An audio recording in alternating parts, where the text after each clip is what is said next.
Hi guys, আজকে আমি এসে গেছি আমাদের 5 মাইলের সোনাতলা মৌজা। এই যেখানে এটা সরকারি ঢালাই রাস্তা। এই রাস্তাতে আমি কিছু জমি নিয়েছি। জমিটা আজকে আমার আমিন আছে, আমিন জমিটা মেপে দিচ্ছে। যে জমিটা নিয়েছি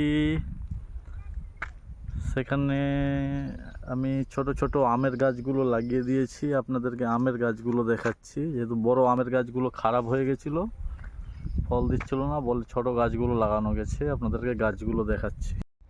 আমার জমির শেষ সীমানায় এই যে পুকুর আছে, পুকুরটা বিরাট বড়, মোটামুটি 20-22 বিঘা জমি নিয়ে আছে। পুকুরের ওপর থেকে এই জমিটা আমার, এই তাল গাছটা দেখতে পাচ্ছেন আমার জমিতেই পড়ছে এটা, ঠিক আছে। এই যে এখানে বড় গাছগুলো ছিল, বড় গাছগুলো কেটে আমি কিছু ছোট আমের গাছগুলো লাগিয়েছি। বৃন্দাবনী সব আছে, বেশ কিছুটা গাছ লাগিয়েছি, আপনাদেরকে দেখাচ্ছি। যে গাছগুলো দেখেন সব বৃন্দাবনী আছে। সামনে একটা গাছ আছে, এই লাইনে বেশ কিছুটা গাছ আছে, এখানে একটা গাছ আছে। এই যে বৃন্দাবনী, ওদিকে আছে বেশ কিছু গাছ।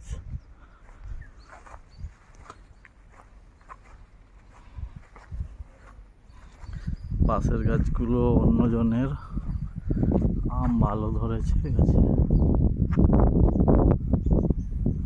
সব লখনা আছে।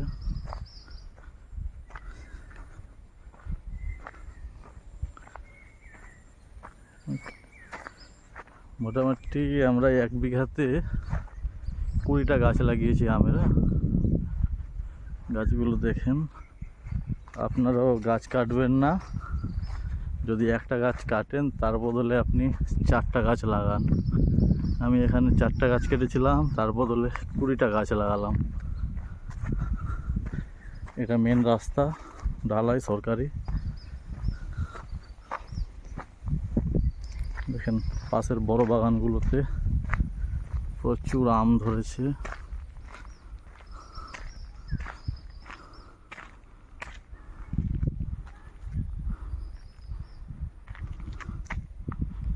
সব লখনা। এই গাছটাতে আম ধরেনি এবার।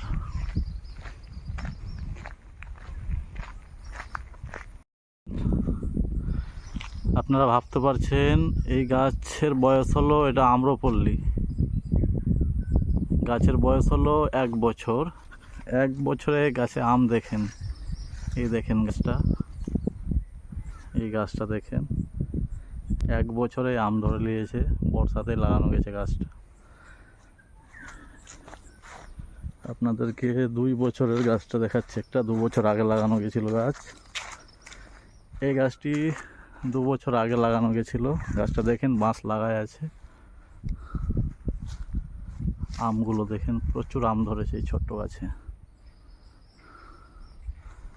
পাশে বড় গাছগুলো লাগা আছে, বড় গাছের মাঝে মাঝে ছোট গাছগুলো লাগানো হয়েছে। আমগুলো দেখেন, একই জায়গাতে কত আম।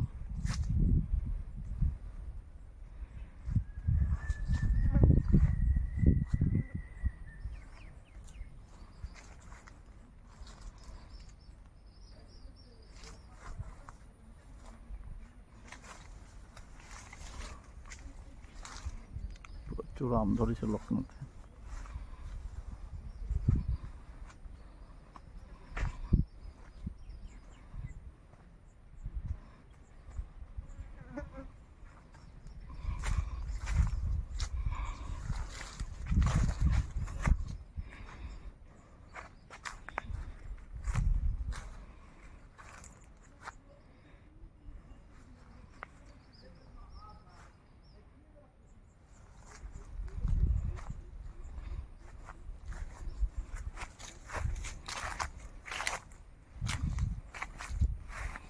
প্রচুর আম আছে।